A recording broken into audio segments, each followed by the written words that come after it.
地図駆け回る船たどり着く異国の街で21の私のバースでたった一人で迎えた今あなたは私のことなど忘れて眠る頃ね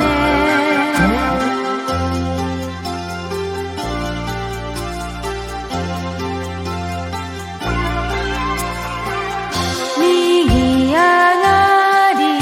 綴った文字が並んでる白いノートに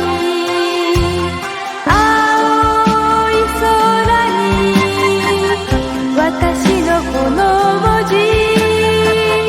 書き出したなら嘘だけ今あなたを思い出すことに疲れすぎてるこの指